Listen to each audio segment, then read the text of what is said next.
살아계신 하나님의 말씀은 창세기 9장 8절에서 17절 말씀이며 구약 11페이지입니다. 하나님이 노아와 그와 함께한 아들들에게 말씀하여 이르시되 내가 내 언약을 너희와 너희 후손과 너희와 함께한 모든 생물 곧 너희와 함께한 새와 가축과 땅의 모든 생물에게 세우리니 방주에서 나온 모든 것 곧 땅의 모든 짐승에게니라. 내가 너희와 언약을 세우리니 다시는 모든 생물을 홍수로 멸하지 아니할 것이라. 땅을 멸할 홍수가 다시 있지 아니하리라. 하나님이 이르시되 내가 나와 너희와 및 너희와 함께하는 모든 생물 사이에 대대로 영원히 세우는 언약의 증거는 이것이니라. 내가 내 무지개를 구름 속에 두었나니 이것이 나와 세상 사이의 언약의 증거니라. 내가 구름으로 땅을 덮을 때에 무지개가 구름 속에 나타나면 내가 나와 너희와 및 육체를 가진 모든 생물 사이에 내 언약을 기억하리니 다시는 물이 모든 육체를 멸하는 홍수가 되지 아니할지라. 무지개가 구름 사이에 있으리니 내가 보고 나 하나님과 모든 육체를 가진 땅의 모든 생물 사이에 영원한 언약을 기억하리라. 하나님이 노아에게 또 이르시되 내가 나와 땅에 있는 모든 생물 사이에 세운 언약의 증거가 이것이라 하셨더라. 아멘. 이어지는 순서는 생명의 말씀 시간입니다. 우리 목사님께서 하나님의 영원한 언약인 무지개라는 제목으로 선포하시는 말씀에 아멘하여 큰 은혜 받으시기 바랍니다.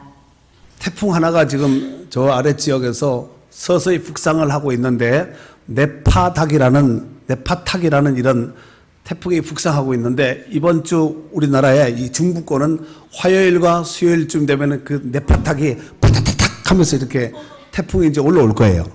그 태풍이 올라오면은 어떻게 해야 되겠어요? 그저 바라만 보고 있어야 되겠어요? 태풍이 오니까 집 주위를 살피고 조심하고 혹시 피해 입을 것이 있나 하고 살펴야 되겠습니까? 살펴봐야 되겠죠. 그래서 이 각별하게 또 태풍에 대한 주의가 필요한 한 주간이 되지 않겠나 생각을 해봅니다. 자, 그런데 오늘 성경 본문에 보면은 다시 이제 성경으로 돌아가서 오늘 본문에 보면은 인류 역사상 전무후무한 최고의 홍수 재해 피해 소식을 오늘 본문에서는 소개하고 있습니다. 이 홍수 재해가 어느 정도였냐고 제가 여러분들이 또 알아듣기 쉽도록 이해가 되도록 이해를 돕기 위해서 표현을 한다면은 루사, 매미, 네파탁, 허리케인, 인류 역사상 있었던 모든 태풍들을 다 풀어 모아도 이 노아 시대의 홍수와는 비교가 되지 않습니다. 그러니까 어느 정도의 가공할 만한 어마어마한 재앙이었다는 것을 알 수가 있습니다.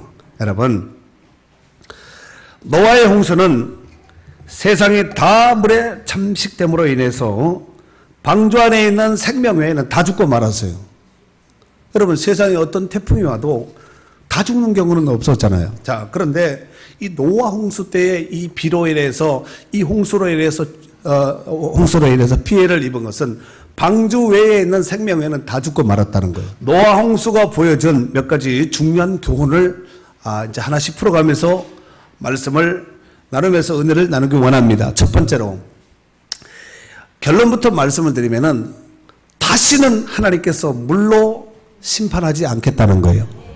우리 한번 오늘 성경 11절, 15절을 읽는데 먼저 11절을 먼저 읽도록 하겠습니다. 11절 시작. 내가 너희와 언약을 세우니 다시는 모든 생물을 홍수로 멸하지 아니할 것이다. 땅을 멸할 홍수가 다시 있지 아니하리라. 15절 내가 너희와 및 육체를 가진 모든 생물 사이에 내 언약을 기억하리니 다시는 물이 모든 육체를 멸하는 홍수가 되지 아니할지라. 아멘. 자, 금방 읽었던 11절과 15절에 보면은 다시는 이렇게 반복적으로 두 번 기록되어 있죠.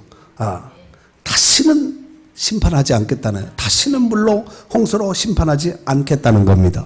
여러분, 노아 홍수 시에는 40주야간 비가 쏟아졌는데 그냥 찔끔찔끔 오는 이런 비가 아니라 슉 하고 쏟아지는 비가 밤낮 쉬지 않고 일주일도 한 달도 아니고 40일 동안 거의 2달에 가까운 이런 날 동안에 비가 쏟아지게 되었다는 것입니다. 그 가족과 함께 방주에서 나와서 하나님 앞에, 여호와 하나님 앞에 감사의 제단을 쌓지요. 감사 예배를 드립니다. 그리고 첫사람 아담에게 두셨던 생육하고 번성하고 충만하고 정복하라는 이 메시지를 노아에게 주셨습니다. 그러니까 노아는 제2의 아담과 같은 사람이라고 볼 수 있습니다. 아담에게 말씀하셨던 생육하고 번성하고 충만하고 정복하고 다스림, 이 5가지지만 이 노아에게도 이 말씀을 그대로 주셨다는 거예요. 아멘이죠. 그 후에 여호와 하나님께서 노아와 언약을 맺습니다. 약속을 하는데 다시는 불러서 심판하지 않겠다는 언약의 말씀이었습니다. 그 증거로 구름 사이에 큰 빨주노초 파남보이 뭐예요?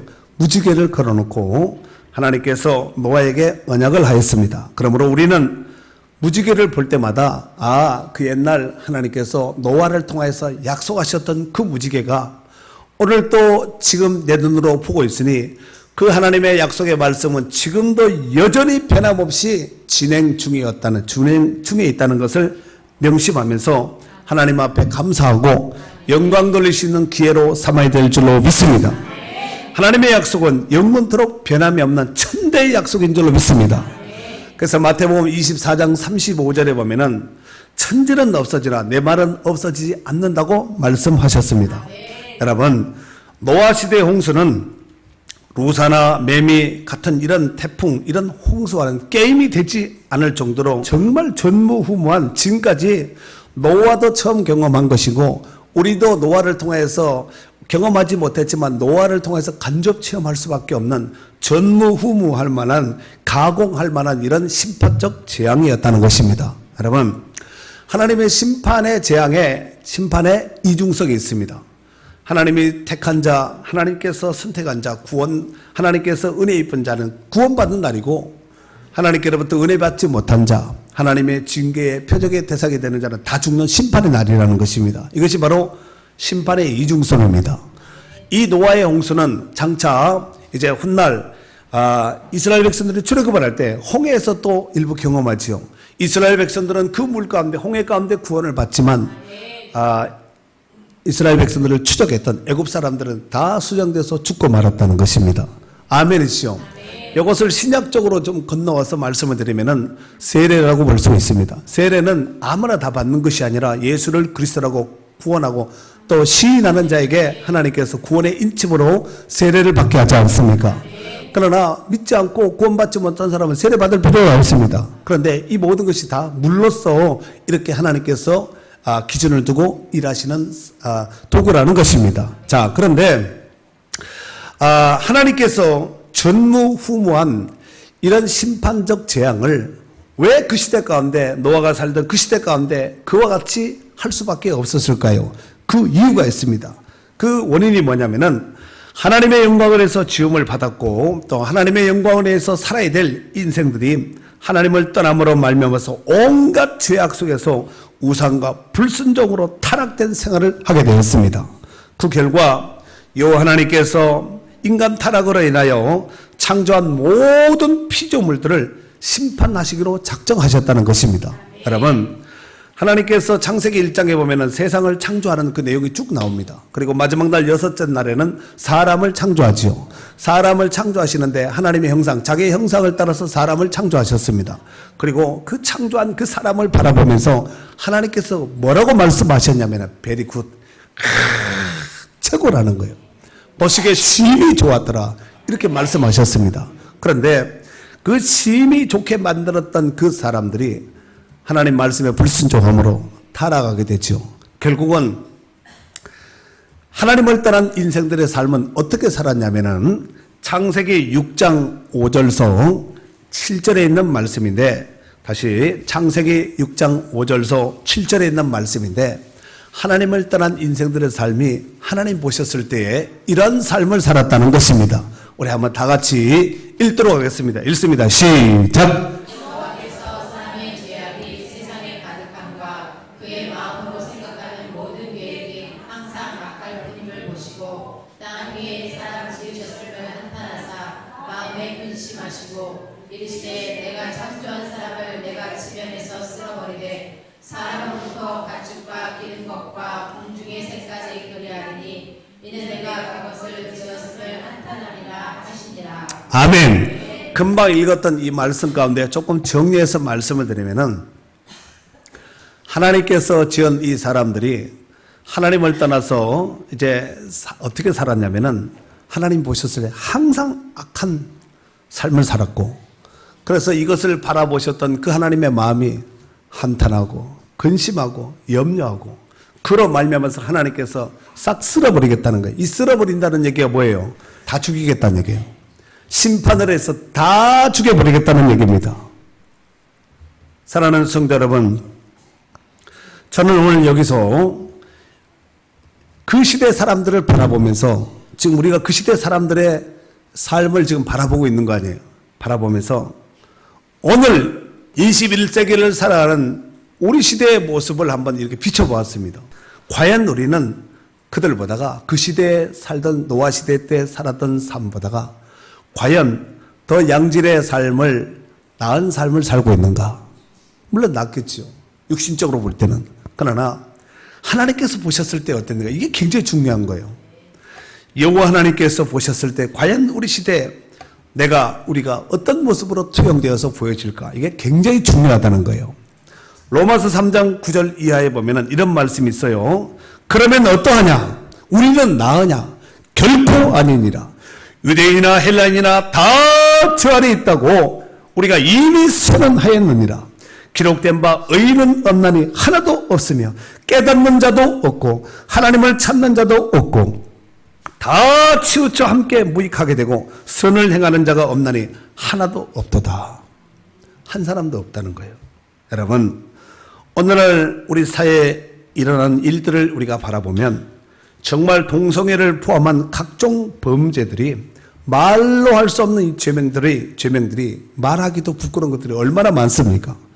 에베소서 5장 12절에 보니까 그들이 은밀히 행하는 것들은 말하기도 부끄러운 것들이라 라고 했고, 로마서 2장 3절에 보면은 이런 일을 행하는 자를 판단하고도 같은 일을 행하는 사람아 내가 하나님의 심판을 피할 줄로 생각하느냐 그랬습니다. 여러분, 그런 일을 행하는 자들을 바라보면서 저렇게 하면 안 돼. 판단을 하면서도 같은 일을 행하고 있다는 거예요. 이런 사람은 하나님의 심판을 피할 수 있다 없다?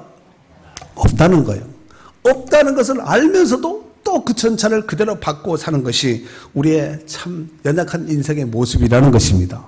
자, 그렇다면은 하나님께서 지으신 이 인생, 하나님을 떠나서 멋대로 살다가 결국 하나님께서 싹 쓸어버려야 되겠다, 심판해야 되겠다, 마음속에 탄식하고 근심하신 하나님께서 심판을 하시기 위해서 도구로 사용하시는 그 방법론이 바로 비입니다. 비를 통해서 하겠다는 거예요. 그래서 창세기 6장 17절에 보면은 내가 홍수를 땅에 일으켜, 홍수를 일으키는 주체가 누구예요?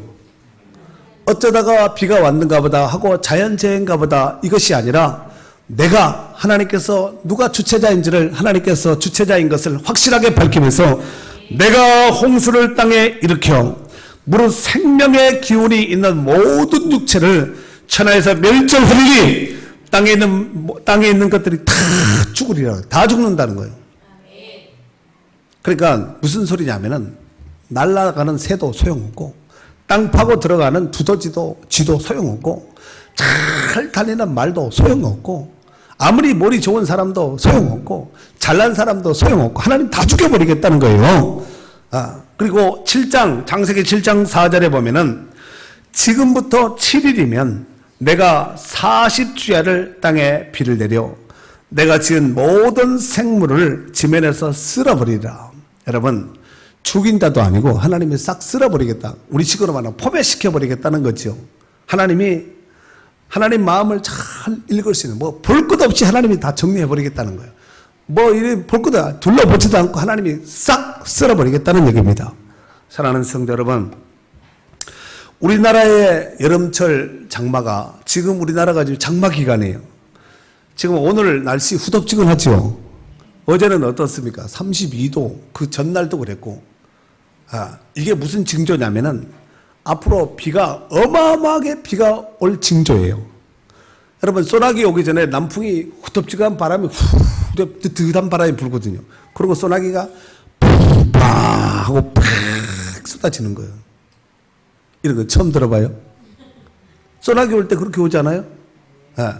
그런데 이게 지금 후텁지근한 날씨가 하루 잠깐이 아니라 하루 이틀이 아니라 며칠간 이렇게 되었다는 것은 이게 계속해서 뜨거운 뜨뜻한 바람이 이제 이쪽으로 해서 올라오니까 이제 소나기가 어마어마한 소나기가 북상 태풍이 오네. 네파탁이라는 그 태풍이 지금 올라오고 있다는 거예요. 그러면은 이 비가 어마어마하게 올 것 같아요.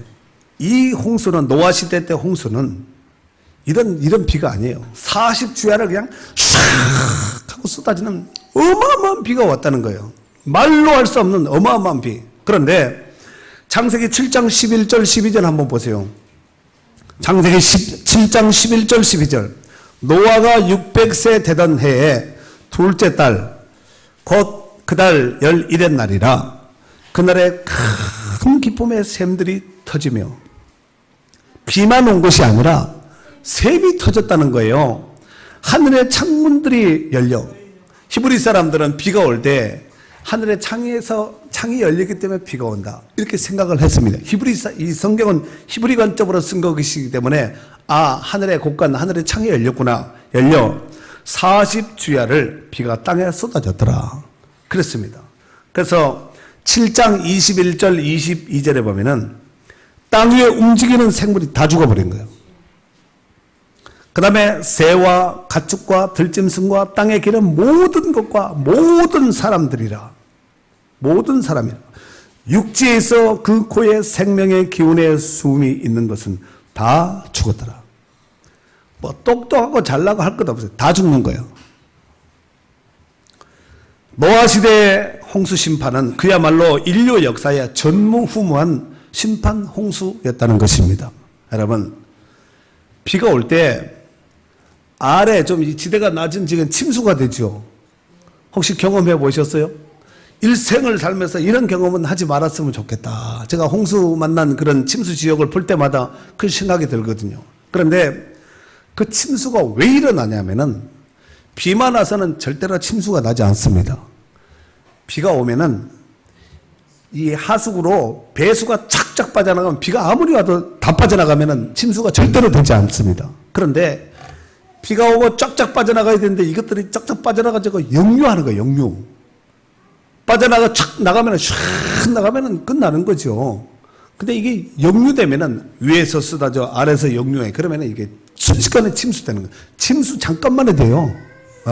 그러면은 사람 죽고 재산 잃고 온갖 삶이 불편하고 엉망진창이 되지 않겠습니까?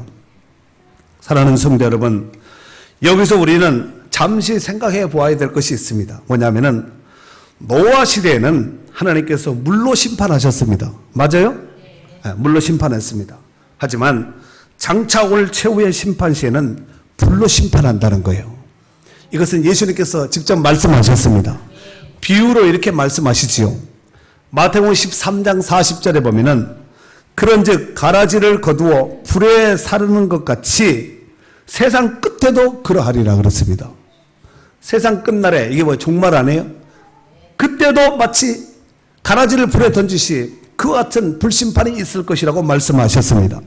마태복음 25장 41절 말씀에 보면은 또 왼편에 있는 자들에게 이르시되 저주를 받은 자들아 나를 떠나 마귀와 그 사자들을 위하여 예비된 영원한 불에 들어가라 그랬어요. 이 불은 추울 때 불때는 이런 불이 아니라 꺼지지 않는 영원한 불입니다. 영원한 고통이 있는 지옥의 불. 끌려 들어가리라. 여러분, 오늘 우리가 정말 노아의 홍수를 바라보면서 우리에게 장차 임할 이 심판도 한번 양면적으로 생각을 해봐야 된다는 거예요. 아멘이죠? 자, 그리고 네 번째로 심판을 앞두고 하나님께서 한 사람을 택합니다. 그 사람의 이름이 노아입니다.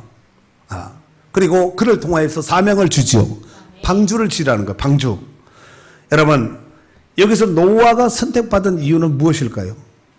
노아가 선택받은 이유는 없습니다. 선택받을 만한 자격 조건 전혀 없습니다. 아무것도 없습니다. 다만 하나님께서 은혜를 입혀주신 거예요. 그래서 창세기 6장 8절에 보니까 그러나 노아는 여호와께 은혜를 입었더라. 여러분, 은혜를 입는 것이 굉장히 중요한 거예요. 우리의 자격 조건으로 봐서는, 우리의 이 모습을 봐서는 100번 죽여도 심판을 해도 지옥 가도 시원찮을 우리의 모습이지만 하나님께서 은혜를 입혀주셔서 오늘도 이와 같이 은혜 속에서 살아가고 있는 줄로 믿습니다. 그 시대에 노아에게 은혜를 입혀주셨던 것처럼 오늘 구원받은 예수 그리스도로 말미암아서 구원받은 우리도 또한 은혜로 구원받은 줄로 믿습니다. 에베소 2장 8절에 보니까 너희는 그 은혜로 인하여 은혜로 말미암아 믿음으로 구원을 얻었나니 이것이 너희에게서 난 것이 아니 하나님의 선물이라 그랬습니다. 그러니까 은혜야말로 선물 중에 최고의 선물이 바로 은혜인 줄로 믿습니다. 그런데 문제는 고린도서 6장에 보니까 너희가 그 은혜를 헛되이 받지 말라는 거예요. 하나님께서 주신 그 은혜를 함부로 여기지 말라는 거예요. 귀하게 존귀하게 여기라는 거예요. 왜 그러냐면은 하나님께서 귀하신 분이기 때문에 그 귀하신 하나님께서 우리에게 은혜를 입혀 주셨으니까 그 은혜를 까먹지 말고, 그렇죠, 소돔 밑에 때처럼 이렇게 여기지 말고 함부로 여기지 말고 하나님, 나 같은 죄인에게, 나같이 부족한 사람에게 이런 은혜를 주셔서 너무너무 감사합니다 하고 그 은혜 속에서 날마다 감사하고 하나님이 기뻐하는 선한 일에 힘쓸 수 있는 복 있는 성도들이 되어야 될 줄로 믿습니다. 그리고 노아에게 사명을 주셨는데 방주를 만들라는 거예요. 근데 방주가 조각배처럼 이렇게 몇 사람 타는 것이 아니라 방주가 100m가, 길이가 100m가 넘거든요. 여러분, 그 시대에 100m가 넘는 배를 만든다. 비가 오지 않은 시대 가운데 100m가 넘는 이 어마어마한, 지금으로 본다면 항공모, 슈퍼 항공모 같은 이런 걸 만들라는 거예요. 그 시대에 무슨 기술이 있어가지고 노아가 배 만드는 사람도 아니고 그렇잖아요. 뒤에 보면 농사일 하는 이런 사람 아니에요? 그런데 이 노아에게 배를 만들라고 하니까 이게 기가 막힐 노릇이 아니겠습니까? 그런데 걱정하지 말아야 될 것은 노아야, 너는 배를 만드는데 재질은 어떤 것을 가지고 사용을 하고 배는 안에는 어떻게 하고 몇 층으로 짓고 자세하게 하나님께서 설계도를 다 주셨다는 거예요. 창세기 6장 13절 14절에 보면은 하나님이 노아에게 이르시되 모든 혈육 있는 자의 포악함이 땅에 가득함으로 그날 끝날에, 그 끝날이 내 앞에 이르렀어. 이제 종말이 되었다는 거예요. 내가 그들을 땅과 함께 멸하리라. 너는 고페르나무로 너를 위하여 방주를 만들되, 방주를 누구를 위해 만들라는 거예요? 너를 위해서 만들라는 거예요. 세상 사람들을 위해 만들지 말고 너를 위해, 너와 너 가족을 위해서 만들라는 것입니다. 그 안에 칸들을 막고 역청을 그 안팎에 칠하라. 그러니까 지금 오늘날 조선소, 배 만드는 조선소 있죠. 배를 만드는 원조가 노아인데 그 설계도는 하나님께서 주신 거예요. 이후 노아는 가족과 함께 무려 120년 동안 방주를 만들었습니다. 여러분, 비 오지 않던 시대에 방주를 짓는다는 것은 정말 당시 사람들에게 놀림감이고 정말 우스갯감밖에 되지 않습니다. 저거 미쳤다는 거예요. 저 어느 날 갑자기 이상한 소리 듣더니 뭐 망치권 연장 꺼내더니 뭐 뚝딱 나무 잘라서 뭔가를 만드는데 저게 무슨 짓인가 하고 사람들이 이제 보기도 하고 묻기도 하고 픽픽하고 웃고 다니지 않았겠습니까? 얼마든지 그럴 가능성이 있습니다. 하지만 노아는 하나님의 약속을 굳게 부여잡고 끝까지 방주 만드는 일에 전념했다는 것입니다. 그래서 이 창세기 9장에 나오는 이 노아의 이야기가 신약 성경 히브리서 11장에 보면은 노아가 의인의 반열에 있습니다. 그래서 히브리서 11장 7절 말씀에 보면은 노아에 대해서 성경은 이렇게 평가하고 있습니다. 읽어봐요. 시작. 믿음으로 노아는 아직 보이지 않는 일에 경고하심을 받아 경외함으로 방주를 준비하여 그 집을 구원하였으니 이로 말미암아 세상을 정죄하고 믿음을 따르는 의의 상속자가 되었느니라. 아멘. 믿음으로 노아는 그냥 노아가 그냥 어쩌다가 짓다 보니까 방주가 됐네, 배가 됐네가 아니라 노아가 이 방주를 할 때 정말 믿음이 많이 필요했습니다. 그 시대 사람들이 노아 가족 외에 노아 아마 자녀들도 그랬어요. 아버지 미쳤어요. 지금 배를 작은 배도 아니고 비가 오지 않은 시대에 이런 배를 만들어서 도대체 어떻게 하려고 한 달, 두 달, 1년, 2년, 20년도 아니고 120년 동안 배를 만들었다니까요. 그런데 성경은 이렇게 말하고 있다는 거예요. 아직 보이지 않는 일에 경고하심을 받았다는 거예요. 그런데 그걸 받았을 때 경외함으로 방주를 준비하고 하나님을 경외하고 하나님을 섬기는 마음으로 방주를 준비하여 그 집을 구원하였으니 이로 말미암아 이것으로 말미암아 세상을 정죄하고 믿음을 따르는 의의 상속자가 되었다는 거예요. 만약에 그렇게 하지 않았다면 의의 상속자가 되지 못했겠지요. 무사람들이 심판받고 죽을 때 여전히 흘러떠내려가는 죽음 가운데 하나로 전락될 수밖에 없는 노아의 모습이었지만 노아는 그 시대 사람들이 사는 패러다임과 같이 그렇게 살지 않고 하나님을 경외했다는 거예요. 그래서 방주를 준비했다는 거예요. 아멘이죠. 여러분, 이 시대 사람들이 예수 믿는다고 복 받냐, 예수 믿는다고 천국 가냐, 천국보다 더 좋은 세계가 시대가 개발되고 화성이 개발되고 목성이 개발되고 한다는데 안 믿어도 우리는 유토피아를 꿈꾸면서 얼마든지 살 수 있어요. 무슨 개똥 철학을 논한다 할지라도 여러분, 예수의 구원자는 없습니다. 다른 이로서는 구원을 받을 이 사람이 없어요. 다른 이로서는 구원받을 리가 없나니 천하 인간의 다른 이름을 우리에게 구원받을 만한 다른 이름을 우리에게 주신 일이 없다는 거예요. 없습니다. 세상 사람들은 뭐라 할지라도 우리는 하나님의 약속을 굳게 노아처럼 부여잡고 이 약속의 반열에서 좌로나 우로나 흔들리지 않고 치우치지 않아야 됩니다. 그래서 마태복음 7장에 보면은 반석 위에 지은 지혜로운 사람이 지은 반석 위에 지은 집이 나오지요. 비가 내리고 창수가 나고 바람이 불어 끄떡하지 않습니다. 그러나 사상 누각, 즉 모래 위에 지은 집은 비가 내리고 창수가 나고 바람이 일 때 무너질 뿐만 아니라 무너짐이 심하다 그랬습니다. 여러분, 하나님의 약속은 몇 대의 약속이라고 했어요? 아까 제가 천대의 약속이 영원한 약속이거든요. 그러니까 이 말씀은 변하지 않는 거예요. 노아에게 하셨던 그 약속이 신실하다는 그 증표가 뭐냐면은 무지개를 보면 알 거 아니야. 무지개가 어쩌다 뜬 무지개가 아니라 하나님께서 다시는 물로써 세상을 심판하지 않겠다는 그 약속으로 하나님께서 무지개를 통해서 시청각으로 하나님께서 보여준 거 아니에요. 아멘이지요. 그러니까 그 약속이 오늘 또 지금 무지개를 볼 때마다 우리는 그 약속을 부여잡고 하나님께서 노아에게 약속하셨던 것은 구원받은 후사들에게 약속한 것과 똑같은 거죠. 그 약속을 부여잡고 우리는 좌로나 우로나 치우치지 않도록 해야 된다는 것이에요. 아멘이죠.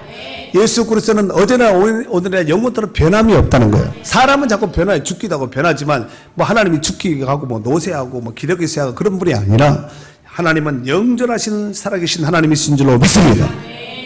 사랑하는 성도 여러분, 여호와 하나님께서는 세상 심판이 있을 것을 이미 노아에게 알려주었어요. 그리고 네가 이 심판에서 살아내려면 어떻게 해야 될지 그 방법론까지도 알려주셨습니다. 당시 노아는 사람들에게 하나님의 심판이 있을 것이라는 것을 틀림없이 알고 있던 노아가 알리지 않았겠습니까? 그렇잖아요. 가까운 사람들에게 여러분 하나님이 심판을 하신답니다.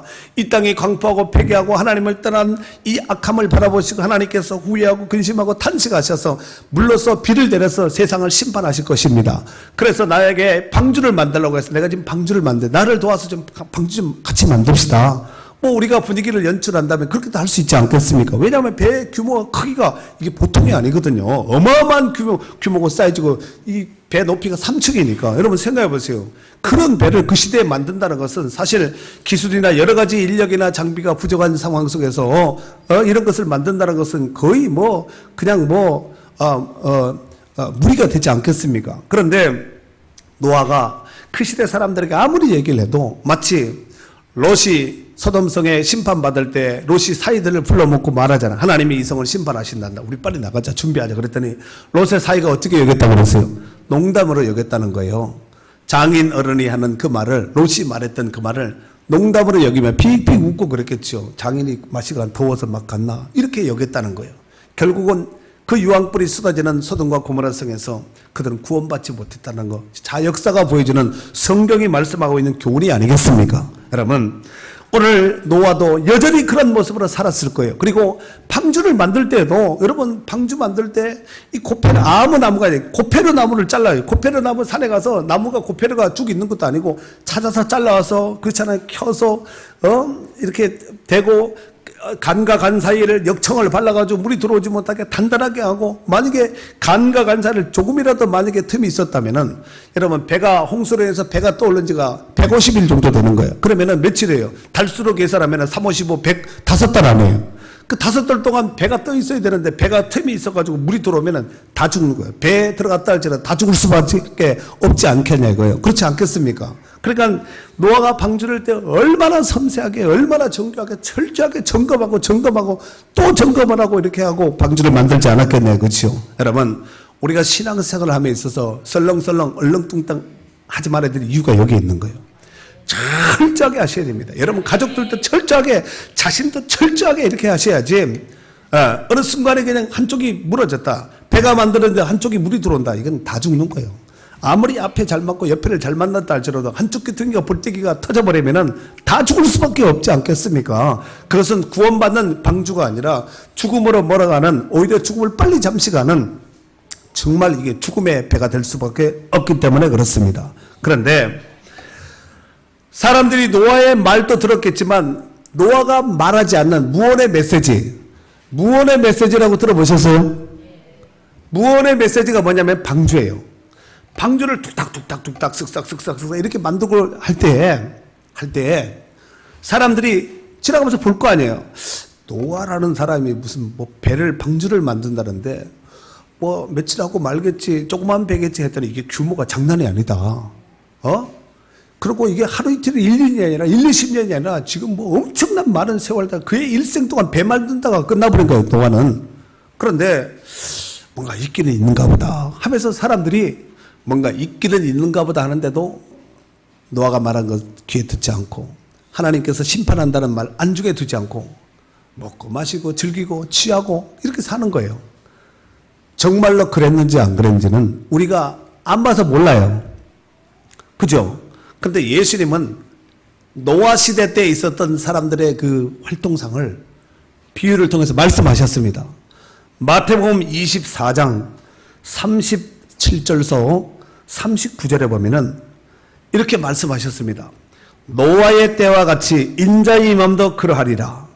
홍수전에 노아가 방주에 들어가던 날까지 사람들이 먹고 마시고 장가들고 시집가고 있으면서 홍수가 나서 그들을 다 멸하기까지 깨닫지 못하였으니 인자의 임함도 이와 같으리라 라고 말씀하셨습니다. 무슨 소리예요? 노아의 홍수는 그때로 끝났지만 장차올 심판은 그 시대의 분위기가 마치 노아 시대 분위기와 너무나도 흡사하고 유사하다는 거예요. 여러분, 정말 여러분들이 구원받은 하나님의 자녀가 성도라면은 이거 잘 들어 놓으셔야 됩니다. 아시겠어요? 노아 시대의 사람들과 같은 그 시대가, 세태가 똑같이 예수님이 오기 전에 이런 분위기가 연출된다는 거예요. 그래서 홍수가 나서 그들이 다 멸하기까지, 다 죽기까지 깨닫지 못했대. 이게 왜? 그냥 비가 오다 말겠지, 며칠 오다 말겠지. 근데 그 비가 며칠 올 비가 아니라 자기네들을 죽이는, 인류를 심판하시는, 하나님이 심판하신 그 비였다는 거예요. 오다가 말겠지, 재앙이 있다가 말겠지, 며칠 하다 말겠지. 이것이 아니라 자기네들의 죽음을 재촉하는 이 비가 쏟아짐에도 불구하고 홍수가 나서 그들을 다 멸하기까지 깨닫지 못했다는 거예요. 여러분, 이 말을 듣고 깨닫는 사람은 지혜로운 사람입니다. 제가 틀림없이 말씀을 드렸습니다. 2016년 7월 10일 이 2부 11시 예배 때 제가 틀림없이, 여러분 다 들으셨죠? 인자의 마음도 예수님이 올 때도 예수님의 재림시에도 마치 이와 같다고 말씀하셨습니다. 성경에 있는 말씀을 읽어드렸어요. 마태복음 24장 37절에서 39절까지 지금 읽어드린 거예요. 아멘이죠? 여러분, 이 말씀은 당시 사람들의 관심은 하나님에 대해서 관심이 없는 거예요. 그러면 그 시대 사람들만 관심이 없었는가? 이 시대 사람들은 관심이 있는가? 똑같습니다. 오직 세상에만 관심을 두고 먹고 마시고 시집가고 장가가고 세상에 푹 빠져쳐져서 살다가 홍수로 말미암아서 다 멸하고 심판받을 때까지도 깨닫지 못했다는 거예요. 여러분, 세상 사람들이 어차피 몰라서 그렇다 할지라도 믿는 우리 성도들은 그래도 좀 달라야 되지 않겠습니까? 어떻게 생각하세요? 달라야 되겠지요. 문제는 예수님 다시 오시는 그 재림 시에도 마치 노아의 홍수 같은 분위기 속에서 사람들이 흥청망청 먹고 마시고 하나님에 대해서는 관심이 없는 거예요. 그리고 세상에서 눈에 보이는 거 이거 부에 잡고 사다가 이거 움켜쥐고 저거 잡다가 그리고 심판을 멸망을 받게 된다는 것입니다. 문제는 이거보다 더 큰 문제는 뭐냐면은 믿는 성도들도 그렇게 한다는 거예요. 그래서 예수님께서 이런 말씀을 하시지 않았습니까? 인자가 다시 올 때 세상에 믿음 있는 자를 보겠느냐라고 말씀하지 않았습니까? 믿음 있는 자를 보겠느냐 이 말이 무슨 얘기예요? 믿음 있는 자가 그렇게 귀하다는 얘기지요. 없다는 얘기는 희귀하다는 얘기예요. 사랑하는 성도 여러분, 저와 여러분 오늘 이 말씀 앞에서 어떻습니까? 저도 점검을 해야 되고 여러분도 점검을 하셔야 됩니다. 정말 신부단장에서 다시 오실 신랑 되시는 예수 그리스도를 맞음에 있어서 우리가 잘 준비된 모습인가? 이거 잘 준비하지, 냉철하게 잘 준비하셔야 됩니다. 그냥 설렁설렁해서는 안 된다는 것입니다. 누가복음 12장 47절 이하에 보면은 주인의 뜻을 알고도 준비하지 아니하고 그 뜻대로 행하지 아니하는 종은 많이 맞을 것이요 그랬습니다. 알지 못하고 맞을 일을 행한 종들은 적게 맞으리라. 세상 사람들 알지 못하니까 그렇다 할지라도 알고도 준비하지 않고 주인의 뜻대로 하지 않은 종은 많이 얻어 터진다는 거예요. 많이 맞는다는 것입니다. 여러분, 지금 이 메시지는 제가 지금 말하는 것은 세상 사람들 다 듣고 여러분도 듣고 세상 사람 다 듣는 데서 지금 말하는 것이 아니에요. 지금 믿는 여러분에게 얘기하는 겁니다. 자, 하여튼 우리가 이 시대 속에서 분별을 하셔야 됩니다.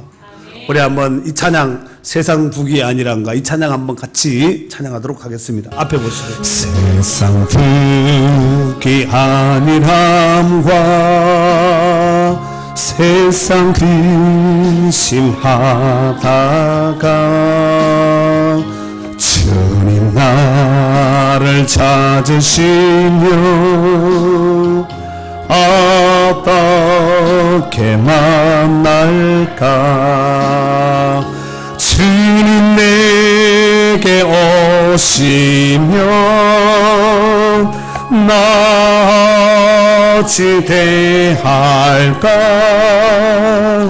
멀리 방황하던 나 불쌍한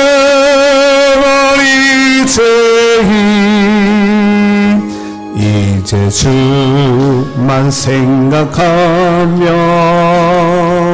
세상 근심 버리고 두 손 들고 눈물로써 주만 따라가오리다. 아멘. 사랑하는 성도 여러분, 오늘 마지막 주님의 재림을 앞두고 있는 이 종말의 시대에 정말로 우리가 걸어간 신부로서 주님을 맞이할 준비가 잘 되었는지 우리 자신을 잘 점검할 필요가 있다고 생각합니다. 노아는 그 시대에 하나님의 심판이 있음을 알리는 메신저의 사명을 감당하면서 방주를 하나님을 경외하는 마음으로 믿음으로 만들었다는 것입니다. 누구든지 노아의 말을 듣고 방주 안에 들어오기만 하면 살았는데 사람들은 노아를 불신할 정도가 아니라 조롱하기도 하고 아마 비소했을 줄로 생각이 됩니다. 그래서 구원받은 자가 겨우 노아의 가족뿐이었다는 것입니다. 이러한 말씀은 21세기를 살아가는 우리에게 경종을 알리는 말씀이라고 생각됩니다. 하나님께서는 인류의 종말론적 심판을 앞두고 누구든지 주 예수 그리스도를 통하여 멸망치 않는 영생의 구원의 길을 지금 활짝 열어놓으셨습니다. 그리고 교회를 통하여서 구령의 영원 구령의 열정의 귀한 사명을 허락하여 주신 줄로 믿습니다. 노아 시대의 사람들이나 지금 이 시대의 사람들이나 많은 사람들이 악하고 음란한 시대 속에서 여전히 하나님과는 관심이 없고 하나님의 일에는 관심이 없고 시집가고 장가가고 술 먹고 마시고 취하고 놀고 이러고 지금 살아가고 있다는 것입니다. 하지만 우리는 그 가운데서도 세상 사람들이 뭐라 할지라도 우리는 정말 마지막 시대에 남아있던 그 노아와 같이 정말 우리 시대 가운데 구원에 걸어간 나팔수가 되어서 복음을 전파하는 교회요 성도가 되어야 될 줄로 믿습니다. 또한 교회는 정말 구원의 방주 같은 구조선이 되어서 더 많은 영혼들을 건질 수 있는 기회로 삼아야 될 줄로 믿습니다.